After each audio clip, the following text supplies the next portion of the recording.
with the arrival of Casemiro, the question needs to be asked: who is Manchester United's best midfield? Talk to me. Hmm. Got my head there. This is You one. know? This is one that I go back and forth on so many times because, like, obviously Casemiro was in there, but now the next thing is, do you want to have that Brazil connection with Casemiro and Fred there, or are you thinking potentially Casemiro by himself, which then allows the two other, like, you could potentially do Ericsson and Bruno together, but that might be just a little bit too attacking minded because you're putting a lot of faith in Casemiro there in that one. Yeah. The next one that you could figure out is potentially where they maybe you play four in the midfield now. You never know, depending on the match. Yeah, it could go either way. Because if you really interview, you kinda endorse Fred. Let me help you guys out. Let me help you guys out. Let me bring a little graphic up here. Right? So we have some options, all of which with Casemiro in it. We're looking at a midfield three, right? We're looking at the same 4-3-3 that Ten Hag would have played. So option one, Casemiro between Fred and Scott. Anybody likes option one? Raise your hand. Anybody? No. Anybody feeling option one? All right, that seems like a total no. Nobody not feeling option one. Option two is what we're talking about in terms of Fred next to Casimiro and Ericsson bringing the creativity. No, I don't know if that means that we're talking about dropping Bruno Fernandez, right? If that's an option. And anybody feeling option two? Anybody? Option two looks alright, but I don't feel you go with that. All right, all right. We have somebody endorsing option three. Alejandro is saying option three is the one, and that is we could easily see this one because all we are doing is the same three that played against Liverpool. We're taking out Scott McTominay, putting in Casemiro, and we have Ericsson and Bruno Fernandez there. So you guys feeling option three? Yeah, that the option. I would actually go with option four for this weekend, just to rotate the side, and then you could bring in Ericsson off of the benches for one of them as well too. That is the next option.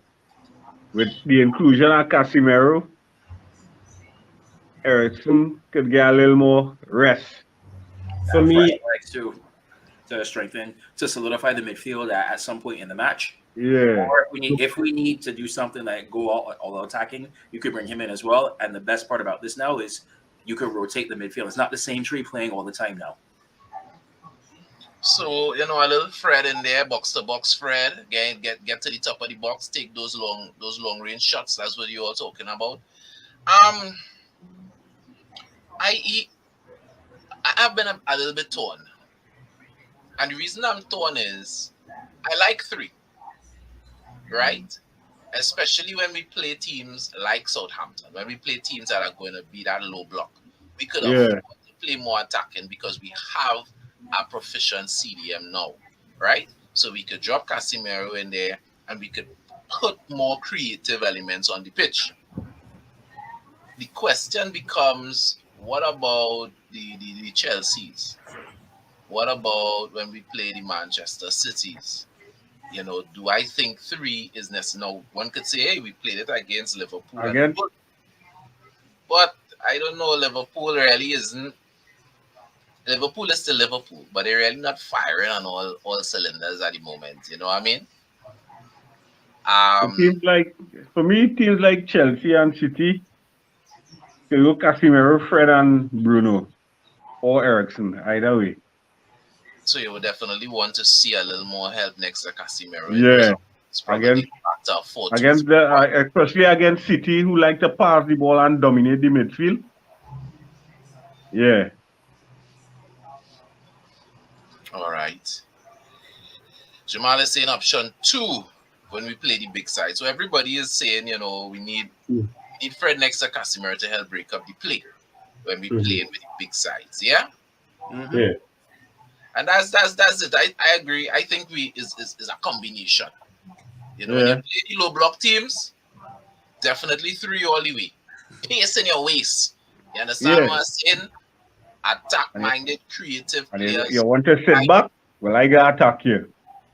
Right? And when we playing against some of the big teams, you know, let's get somebody else in next to Casemiro to help break that play up. So which of these are you all expecting on Saturday? Who do you expect next to Casemiro? Firstly, let me ask this. Do we expect a 4-3-3 on Saturday morning? Option 3. I see in Fred. I am Fred. I see Casemiro, Bruno, and Ericsson Saturday morning. So we morning. expect Casemiro to start. Yeah. We expect him to get thrown in right in first game. Right in. One time.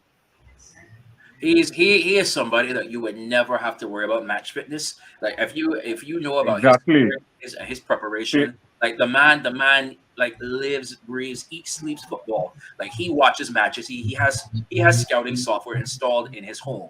Like the man even researches how officials call games because he knows how to speak to them, how to officials as well too. So like his preparation, I am not worried about him. Worried about match fitness. He will slot right in. Because Lord knows he's probably doing all his scouting stuff right now too. Yeah. Well, Jamal is saying that he has a full preseason. Exactly. That's true. Up to earlier this week, he actually trained with Real Madrid. Right? So the truth be told, in between leaving Spain and coming to United and doing his physical, he only missed probably 1.5 day of training. So it's not like he's a player coming in unfit. He is a player coming in fit. He is a player that has already played competitively for the season as well. So all right. So we're looking to see Casemiro on Saturday. Do you think there's any other options, any other possibilities, any scenario that you could see? Because I hear nobody in call Scott, apart from the graphic I put up. Nobody interested in seeing Scott next to Casemiro at all. At times, but not right now. Not unless they're rotating the side. Okay. All right. I mean, we had to really seriously look at rotation when it comes to Ericsson.